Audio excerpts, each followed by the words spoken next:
मेरी पहली कमाई एज अ स्टूडेंट 5वीं कक्षा में थी। हमने समर हॉलीडेज में कॉमिक बुक रेंटल की दुकान खोली थी। ये शायद आप सब लोगों ने किसी न किसी पॉइंट पे किया होगा। बड़े मजेदार सा बिजनेस है।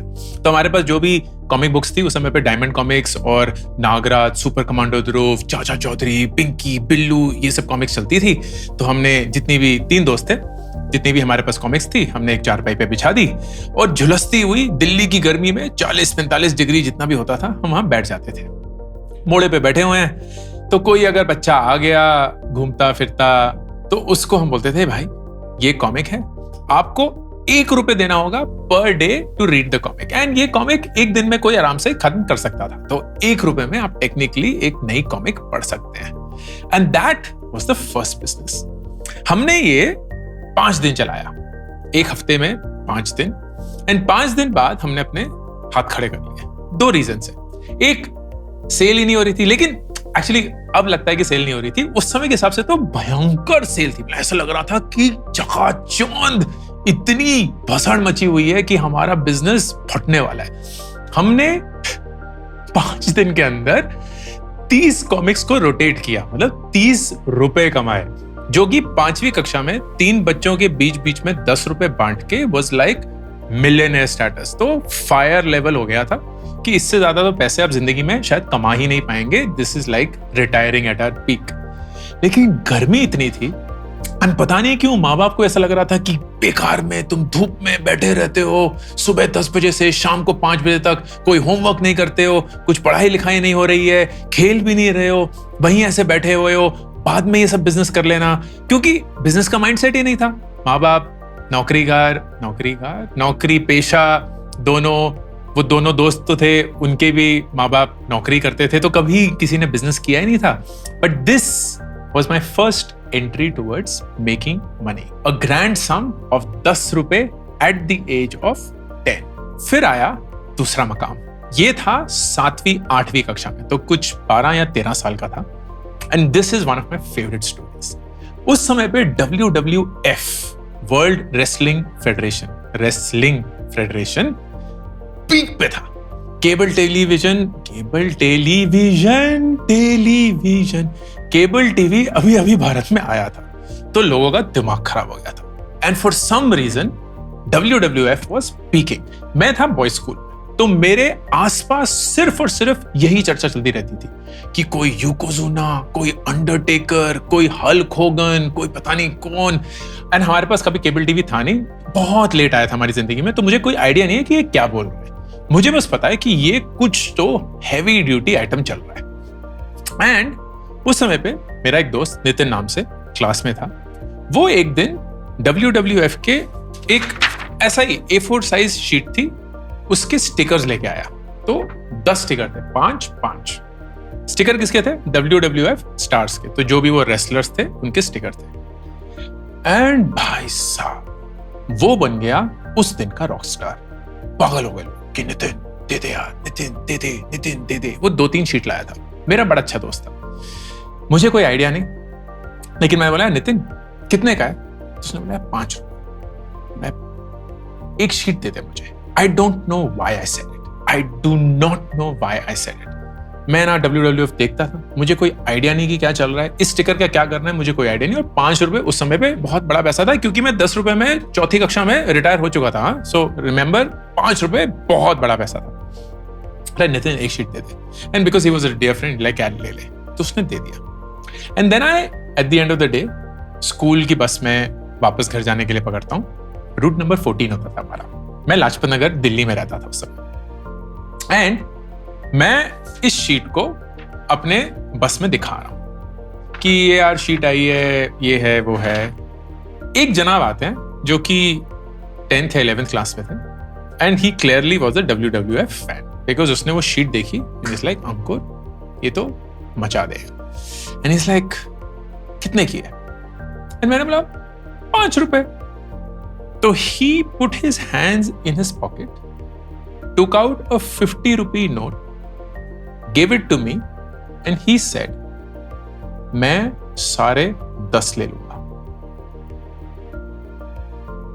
Sorry? What just happened? He mistook the price as 5 rupees per sticker, पर शीट नहीं। तो उसे लगा वो 5 रुपए पर स्टिकर, 10 स्टिकर 50 रुपए की शीट है। मैंने कुछ नहीं बोला, मैंने शीट पकड़ाई, जबड़ा मेरा खुला हुआ, आंखें मेरी चौंधियाई हुई, वो 50 रुपए का नोट मेरे सामने घूम रहा है, नाच रहा हूं, मतलब अब तो मैं करोड़पति बन चुका हूं। And I take that and I come back the next day and I tell Nitin भाई, मुझे अब 5 शीट चाहिए, मुझे लग गई है लत। And I can see this becoming a empire, Warikoo group of industries, WWF specialisation, we have no branches. तो हम जी शुरू हो गए। नितिन लाया अगले दिन 5, क्योंकि उसे तो नहीं पता था कि 5 कोई रैंडम इंसान खरीदने वाला है, तो वो अगले दिन लाया 5। मैंने उसको पकड़ाए 25 रुपए, थैंक यू नितिन।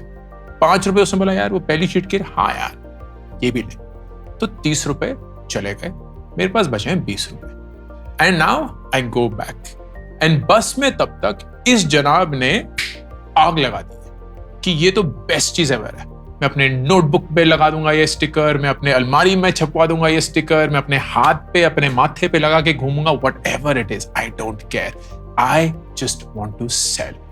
तो वो 5 शीट 5 सेकंड के अंदर बिक गई। I am sitting on 250 rupees, 250 rupees of profit eight the end of the day. मैं नितिन को अगले दिन बोलता हूं मुझे अब 10 शीट चाहिए। एंड नितिन को लग रहा है भाई ये अब गांजे का शिकार हो चुका है, इसको प्रॉपर लत लग गई है। But he is a dear friend, so he gets me the 10 sheets the next day, I pay him 50 rupees and now I have these 10 sheets. Go back to the bus, I M convinced कि ये 10 भी 10 second के अंदर बिक जाएंगे। And I enter and वो जो जनाब थे जिन्होंने सबसे पहली मेरी सेल कराई थी, he comes to me and he says, यार अंकुर, तुझसे कुछ बात करनी थी, तेरा ना कोई काट रहा है। मैं क्यों, क्या हुआ? यार मैं ना कल अपने लोकल स्टेशनरी दुकान पे गया था, यही शीट वहां 5 रुपए की मिल रही है, 50 रुपए की नहीं है, तो 50 रुपए देना बंद कर दे। एंड उस पॉइंट आई रियलाइज्ड कि मेरा सीक्रेट लीक हो चुका है। वो जो आर्बिट्राज 2-3 दिन के लिए रहा था वो खत्म हो चुका है। तो आई painstakingly shut down my Variku group of industries business specializing in WWF stickers at the end of the 4th day, netting a profit of 220 rupees give or take, 220 रुपए 7वीं कक्षा में। I am killing it। फिर तीसरा instant आया 11वीं कक्षा में। अभी मैं 10,000 रुपए से बहुत दूर हूं, तो धीरे करके 10,000 रुपए तक पहुंचेंगे। 11वीं कक्षा मैं स्कूल में काफी जाना, टीचर्स मुझे बहुत प्यार करती हैं, नंबर मेरे अच्छे आ रहे हैं, ठीक ठाक थोड़ा पब्लिक स्पीकिंग, डिबेटिंग वो सब में शुरू हो चुका हूं, तो थोड़ी बहुत जान पहचान है।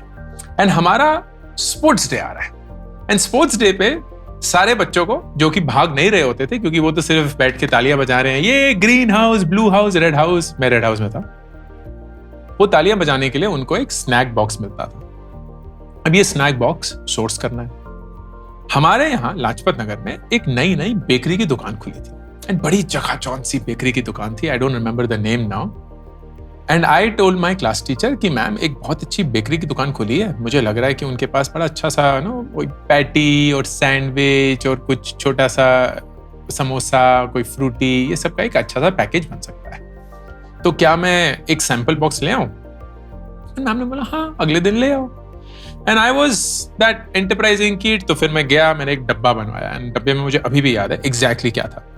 एक पैटी थी 5 रुपए की, एक सैंडविच था वेज सैंडविच 7 रुपए का, एक ब्रेड पकोड़ा जैसे था, it was not really a bread pakora but कुछ ऐसा ही कुछ था 5 रुपए का, एंड एक मफिन टाइप था। उस समय पे मफिन वगैरह नहीं मिलते थे, but think of it like pastry without the icing, तो थोड़ा सा ड्राइश था ताकि वो पिचके नहीं और ये नहीं हो जाएगा, वो भी 5 रुपए का, प्लस एक फ्रूटी जो उस समय पे कुछ 5 रुपए की आती थी। टोटल इसका 24 रुपए was the cost.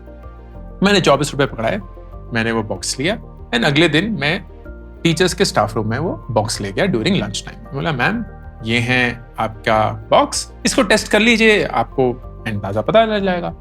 And they tried it, it was really nice. Bakery भी नई नई खुली थी तो वो भी थोड़ा ओवर एंथुसियास्टिकली अच्छा माल दे रहा था, वो सब कर रहा था। एंड दे सेड बढ़िया है, कितने का है? And I didn't give the price at that point, I knew कि 24 रुपीज। आई ऑल्सो थॉट कि यार इसमें से थोड़े पैसे बन सकते हैं। बड़ा ही जालिम किस्म का इंसान था अभी भी। एंड आई सेड अगले दिन बताऊंगा। तो अगले दिन मुझे पता था 24 रुपए। I went back and I said ma'am 28 रुपए का ये बन रहा है। एंड मैम वाज लाइक 28 रुपए, ठीक है मैं बात करती हूँ। तो पीटी टीचर जो भी वो स्पोर्ट्स टीचर थे उनसे करना था। 100 डब्बे लेने थे 100 बच्चों के लिए जिनके लिए वो स्पोर्ट्स डे होता है 11th या 12th क्लास में जो भी होता है। And then after 2 days she came back and said ठीक है वी कैन डू दैट, आप ऑर्डर दे दीजिए, बता दीजिए कि कितना है। तो बेसिकली 28 रुपए इंटू 100 तो 2800 रुपए देने थे। तो she gave me a 500 rupee note and he said कि आप उनको एडवांस दे सकते हैं। एंड अगले दिन just ask them to deliver it to the school, which I asked and they said हाँ हम डिलीवर कर देंगे at no cost. Lajpat Nagar से अलकनंदा में स्कूल था तो it was not a problem. तो ये 28 रुपए 24 रुपए का कॉस्ट बिकेम माई मार्जिन। तो 11वीं कक्षा में मैंने नेट प्रॉफिट ऑफ 400 रुपए कमाए बाय आर्बिट्राजिंग स्कूल का स्पोर्ट्स डे का snack box and giving it to the school at a certain price. This is something that I am not really proud of. I don't know why. ऐसा लग रहा है कि मैंने कुछ गलत किया है। तो हमेशा मुझे ऐसा लगता था कि यार ये नहीं करना चाहिए था। And that teacher is like my favourite, she truly changed my life. School was my favorite. It truly changed my life. तो in many ways to compensate and overcompensate of that, मैं अब स्कूल में काफी अलग अलग level से contribute करने की कोशिश करता हूँ। And this is my way of just giving back the 400 that I earned at that point. लेकिन 11वीं कक्षा में ये 400 रुपए का तीसरा इंस्टेंस था of me coming closer to the first 10,000 rupees. फिर आया 4th and the big break. क्योंकि ये सारे थे वन ऑफ प्रोजेक्ट्स, तो ये एक बार कर लिए पैसे आ गए, लेकिन रेगुलर स्ट्रीम ऑफ इनकम नहीं है। तो regular stream of income I towards the end of 11th class जब मैंने ट्यूशन लेना शुरू किया। तो मैं था science student and science student में फिजिक्स में अच्छा था, मैथ्स में अच्छा था, साइंस में तो इन जनरल तो केमिस्ट्री। तो मैंने 5th और 6th स्टैंडर्ड के स्टूडेंट्स को साइंस और मैथ्स पढ़ानी शुरू करी। 3 बच्चे, हफ्ते में 3 क्लासेस एंड पूरे महीने के 100 रुपए चार्ज करता था। तो मुझे 300 रुपए महीना बट ओवर अ ईयर 3600 रुपए मिलते थे। And this was my first regular income that I started making. इसके बारे में मैंने पिछले हफ्ते एक वीडियो भी बनाया था जो आप देखिएगा कि कैसा मेरा value of time has been increasing to what it used to be very early on to what it turned out to be eventually and आज की डेट में। But this was my first regular income tuition देकर। एंड ये tuition का सिलसिला चलता रहा। फिर 12th में भी ली, फिर first year, second year, third year college में ली। तो थर्ड ईयर कॉलेज तक I was regularly taking tuitions and this was my way of making this happy pocket money, paying for my self and everything जो भी करना होता था। कहीं entertainment हो गया, कहीं कुछ कपड़े खरीद लिए, ट्रांसपोर्ट का खर्चा वगैरह वगैरह। तो अपनी जिंदगी जीने का जो भी खर्चा था पढ़ाई के अलावा वो सब मैं अपने पैसे से देता था। पढ़ाई माँ बाप देते थे and this was the arrangement, worked out great. फिर आया कॉलेज एंड कॉलेज में शुरू हुआ internships and internships was this unbelievable thing. ये सन 2000 की बात है, लाइक 1999 2000 2001 की बात कर रहा हूं, लाइक तो रियली लॉन्ग टाइम बैक। उस समय पे इंटर्नशिप्स ऐसे नहीं होती थी जैसे आज की डेट में कि भाई आप गए इंटर्न चाला और एक कूल सी इंटर्नशिप मिल गई है और यहाँ काम कर रहे हैं बारीक रू के साथ ये सब वगैरह। वहां घिस के जान पहचान से कुछ करके इंटर्नशिप मिलती थी, मगर पेड इंटर्नशिप पर सवाल ही नहीं उठता। But there were a few things that were happening around that time. Number one, there was Reliance का telecommunications business that had just launched. This is not Jio, this is Anil Ambani का Reliance का mobility business.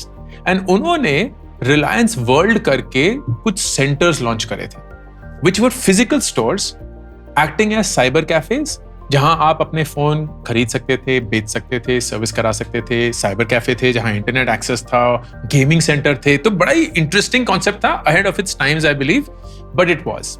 And वहां दे वर ramping up so fast कि उनका service quality issue हो रहा था कि लोगों को पता नहीं है कि कौन सा फोन किस चीज के लिए है, रेट क्या है, अच्छे से बात नहीं कर रहे हैं, अच्छे से वेलकम नहीं कर रहे हैं, so on. So they engaged a agency to audit the stores. And store audit is like a very standard thing, at least back then, अभी भी काफी चलता है. विच मेंट कि मुझे दिन में स्टोर ऑडिट करने होते थे. हमें अलग अलग रिलायंस वर्ल्ड के स्टोर्स पे जाना होता था, पोजिंग एज अ कस्टमर, उनसे सवाल पूछने होते थे, उनका नाम चुपके से रिकॉर्ड करना होता था, एंड फिर जाके एक फॉर्म भरना होता था कि मैंने इस शख्स से बात करी, ये सवाल पूछे, उन्होंने ये जवाब दिए, इसकी मैं ऐसे रेटिंग दूंगा, and then submitted to the agency, जो कि इसको कंपाइल करते थे, and they used to then do a audit report for Reliance, I assume. ये काम किया, एंड इसके लिए दिन के 100 रुपए मिलते थे. तो you had to cover, I think 3 stores a day या 2 stores a day, I don't remember exactly, and आपको 100 रुपए मिलते थे. But the best thing was this was a 2-month internship, which meant 2 महीने तक, 50 दिन तक approximately आपको रेगुलर ये बिजनेस मिलता रहेगा. So at the end of those 2 months, I earned my first 5,000 rupees, and that was big deal, क्योंकि 5,000 रुपए उस समय पे 19 साल 20 साल की उम्र में 1999 सन 2000 की बात पे, it was almost equivalent to 50,000 rupees today. More money than I thought that I'll ever make, and it struck. But this is still not my first 10,000. मेरा पहला 10,000 आया जब मैं यूएस गया. यूएस में गया पढ़ने के लिए, अपनी पीएचडी करने के लिए, फिजिक्स में, astrophysics to be precise. And physics की किताबें बहुत महंगी होती हैं इन द यूएस. इनफैक्ट हर जगह महंगी होती हैं, लेकिन यूएस में तो क्योंकि डॉलर प्राइसिंग है तो वो भयंकर महंगी थी. रेस्निक, हैलिडे, एरोडोव, ये सारी $100, $150 की किताबें. And this is back then. उस समय पे डॉलर अराउंड 45-50 रुपीज का होता था. तो मतलब 5,000 रुपए की एक किताब, एंड ये आपके सिलेबस की किताब है. तो ऑफकोर्स खरीदने की औकात तो थी नहीं, तो लाइब्रेरी में ही बैठ के जितना ले सकते थे वो सब करते थे. But the first year when I came back to India for summer holidays, मुझे ये चमका कि यार ये किताबें भारत में तो बड़ी सस्ती मिलती हैं. And then I figured क्योंकि इन सब किताबों का एक एशियन एडिशन होता है, एंड एशियन एडिशन पेपर बैक होता है, हार्ड बैक नहीं होता है, एंड सस्ता होता है, because Asian generally developing economies हैं, वो डेवलप्ड है, तो वहां की प्राइसिंग ज्यादा है, यहाँ की प्राइसिंग कम है. एंड आई वाज लाइक किताब तो एकदम सेम है, सब कुछ सेम है. And without thinking through it, I said, इसमें एक बिजनेस है. And business was the following. मैं गया एक दिन नई सड़क is a really large books market in Chandni Chowk, पुरानी दिल्ली. एंड वहां मैं अक्सर जाता रहा, 2-3 साल से गया था. वहीं से मैं किताबें खरीदता था सेकंड हैंड, जो ये खाली कागज होते हैं, इनसे नोटबुक बनाते थे, रफ नोटबुक्स, वो सब होता था. तो इट्स लाइक ब्रिलियंट प्लेस. पूरा दिन हम वहां बिताते थे, बस पकड़ के जाते थे, एंड पूरे एक्सपीरियंस में कुछ 40-50 रुपए बच जाते थे from the MRP to this, but it used to be a different experience all together. तो नई सड़क गया मैं एक सूटकेस लेके, एंड वहां जो भी मेरे सिलेबस की सबसे महंगी किताबें थी, उसके एशियन एडिशंस खरीदे मैंने. I think I bought some 30-35 books, जो कि ऑन एन एवरेज इंडिया में 300 या 400 रुपए की मिलती थी. तो मैंने कुछ 10,000 रुपए खर्च करके वो 300-400 रुपए की किताबें खरीदी, अराउंड 30-35 ऑफ देम. एंड मैं वो सूटकेस लाद के वापस घर आया. एंड जब यूएस जाना था तो यूएस पहुंचा. एक सूटकेस में सिर्फ किताबें, एक सूटकेस में जो थोड़े बहुत कपड़े में लाया था. And I reach there, and वहां पहुंच के I listed all of these books as second-hand books on eBay.com. eBay.com 2002-2003 में एक अलग पीक पे था. Everybody was on eBay. Amazon धीरे-धीरे कुछ ही साल पहले शुरू हुआ था, तो वो फर्स्ट हैंड किताबें बेचता था या फर्स्ट हैंड चीजें बेचता था. But eBay was like the second-hand market of the world. तो जो भी आपको पुरानी चीजें खरीदनी होंगी, चाहे वो कपड़े हों, गैजेट्स हों, किताबें हों, मेमोरेबिलिया हो, कुछ भी, eBay was the place. And second hand books में लिस्ट किया. MRP इस बुक की थी $100. मैंने इसको बेचना शुरू किया $40. $40 is still around 1,500 या 1,600 rupees as against the 300-400 which I have paid. To my surprise, एक हफ्ते के अंदर वो 30 की 30 या 35 की 35 किताबें बिक गई. And I then made a net profit of close to 35,000 rupees, which was close to $800, and that was a wild number. And उस amount से, which was my first 10,000 as a student, मैंने अपनी जिंदगी का पहला लैपटॉप खरीदा at the age of 22. And that was such a surreal experience. वो भारी भरकम लैपटॉप HP का was like my dream possession. उस लैपटॉप को मैंने 2006 तक चलाया. ISB में वही लैपटॉप यूज किया. 2006 तक वो लैपटॉप एकदम मर चुका था, पिट चुका था, उसमें से अलग अलग आवाजें निकलती थी.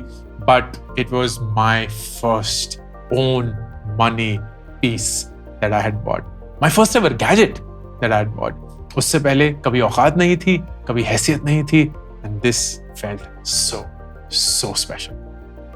If you'll go through this story, what you realize is कि एक normal middle class Indian family में पैसे की हमेशा इतनी तंगी होती है कि कभी भी randomly कुछ पैसा अगर मिल जाए ना तो खुशी की एक नई लहर आ जाती है. राइट, वो पॉकेट में धुल के 5 का नोट या 1 रुपए का नोट मुड़ा हुआ, एकदम सिकड़ा हुआ, गला हुआ पानी से, and yet you feel so much joy, and the hustle is real, is constant.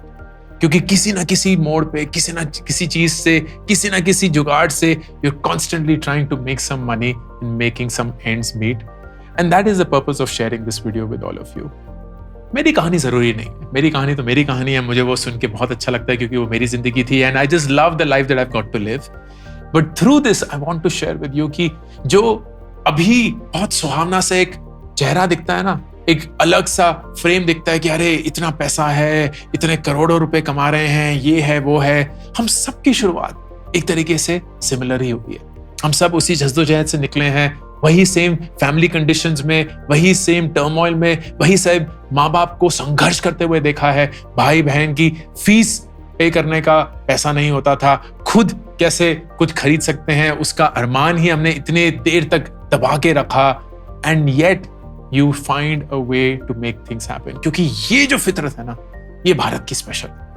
We are a country which knows how to make things work. And आप एक ऐसे पॉइंट पे इस देश में और इस दुनिया में जी रहे हैं जहां अपॉर्चुनिटीज की कोई कमी नहीं है दोस्त, कोई कमी नहीं है. यू मे थिंक कि क्योंकि आपको अंग्रेजी सही से नहीं आती, क्योंकि आप कॉन्फिडेंट नहीं है, क्योंकि आप एक अच्छे स्कूल से नहीं पढ़े हैं, आपके अच्छे नंबर नहीं है, आप एक अच्छे कॉलेज में नहीं है, कोई आपको घास नहीं डालेगा. That is not true. पूरी दुनिया आपकी वेट कर रही है. You just have to hustle, get out of your comfort zone, do things that require intense hard work. क्योंकि उसी से आप जो हीरा है ना, वो दिखना शुरू होगा. क्योंकि अभी तो एक काला सा ही रूप दिख रहा है, एक कोयला सा दिख रहा है जिसकी ऐसा लगता है कोई हैसियत ही नहीं है, कोई औकात ही नहीं है. But you can shine my friend, and that will only happen when you get out of your comfort zone and show to the world what you are capable of. Show to yourself what you are capable of. चाहे वो tuition लेना हो, चाहे वो audit करना हो, चाहे वो ये हसल करके रीसेल करके ये सारी चीजें करनी हो. Whatever it takes for you to not make it into a regular income stream. इन सारी चीजों को करके आप कभी भी अमीर, कभी करोड़पति नहीं बनेंगे. What it will give you is confidence. कि अगर मैं ये चीज कर सकता हूं तो मैं जिंदगी में भूखा नंगा नहीं मरूं. मुझे पता है कि मेरा बेस कवर्ड है. मुझे पता है कि मेरी दिमाग में जो भी चीजें हैं वो मुझे ऊपर ही ले जा सकती हैं, क्योंकि नीचे जितना मैं जा सकता था जा चुका. इससे नीचे अब नहीं जाऊं. इससे नीचे मैं कभी नहीं जाऊंगा. तो मैं भूखा नंगा नहीं. और अगर मैं भूखा नंगा नहीं मरूं तो अब लाइफ की फाइट कितना ऊपर जा सकते हैं उसकी है, सर्वाइवल की नहीं, जीने की नहीं, आगे बढ़ने की. And that will make all the difference. Ankur Warikoo, signing off.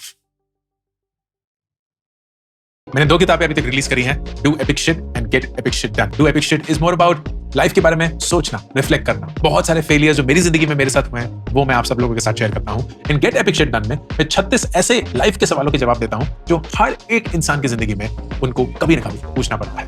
ये दोनों किताबें 4 लाख कॉपीज बेच चुकी हैं. And I would love for you to pick one of them for you और your best friends. Link pin comment और डिस्क्रिप्शन में.